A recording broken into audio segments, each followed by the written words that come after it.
You know, we want to be worldwide, and coming to Sweden, as I said, is long overdue, but it's a trip that I was actually not supposed to be on because John Anik was supposed to do this show.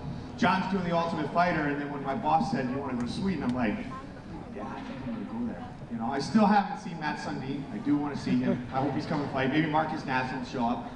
I'm sure the Vancouver Canucks are saying hopefully the Sedins will show up tonight as well, but you know, that's another topic.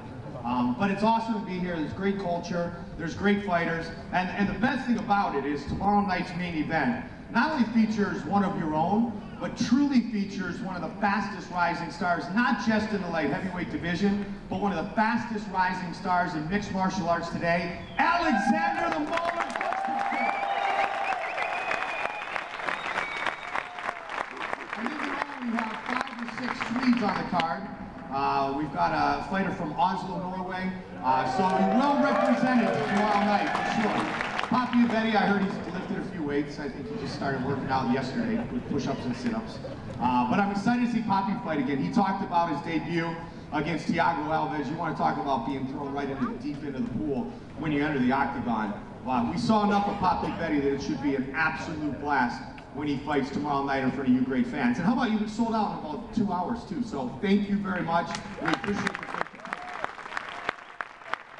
All right, this is my first time in Sweden, so I'm going to imagine for a lot of you guys this is your first time with our Fight Club Q&A. Here's how it works. Basically, you can ask any questions to myself, to our special guest. We've got microphones set up in the stands right there. Come in, be patient, we'll get to as many questions as possible. And because this is our first time in Sweden, we've pulled out all the stops. I don't know if you've seen him yet, but he's around. The prodigy, and I believe the future Hall of Famer, Baby J, BJ Penn.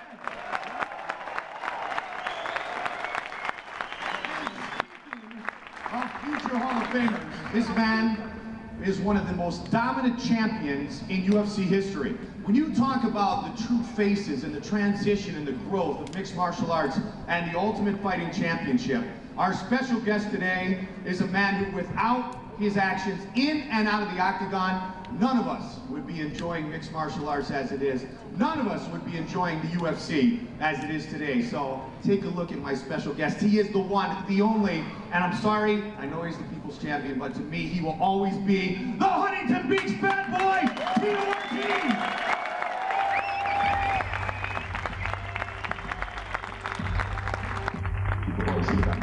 I was the bad guy all the time. The world better Tito Ortiz, we're used to it.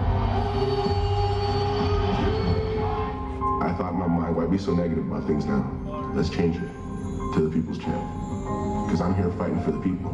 I've made my money, I've won my world titles. Now I want to show each and every person in the world that you can achieve anything in life. The fans responded.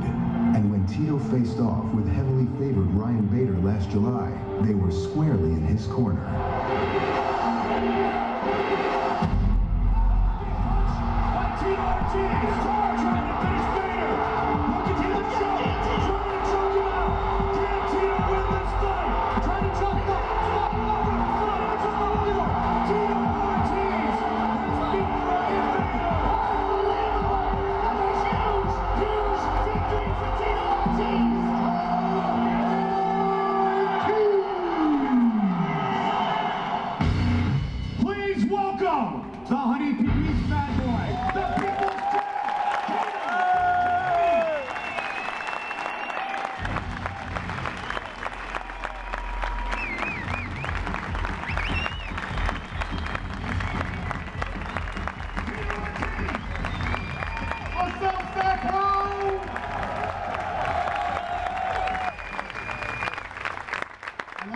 I didn't even know that was the feature on the changing to the people's champ. That was very good. You'd think I wrote that intro or something. Yeah, you did a good job. But I can't do it. I said it. I did say it on the air, people's champ, but it was difficult because you're in my heart as the Huntington Beach bad boy. We all gotta grow up, right? Yes, we do.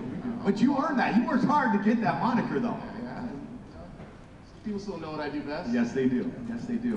So you look good. You look healthy. You look happy. Getting ready for the UFC 148 in Vegas, MGM Grand, July 7th. Maybe my last one. Yeah, you and Forrest doing it again. Yes. Why Forrest Griffin? Why was that so interesting? Because the first fight we had, it was close. I won a split decision. The second fight, I thought I won the first 2 rounds, and they ended up giving him the fight. So, you know, he's a big name. People want to see the third fight. So let's crush Forrest's face the third and last time. There you go. Well, you're used to seeing opponents more than once. I mean, you've kind of had a career of trilogies, haven't you? A lot of them, actually. I remember the olden days when you sent a message to the Lions Den. I still can visualize Ken trying to jump over the cage that night. And so can you, I'm sure. Yeah. I was scared for you. You weren't scared. I was scared for you. He had his opportunity 3 times. I shut him up. But that's what he does, I guess. And you know what?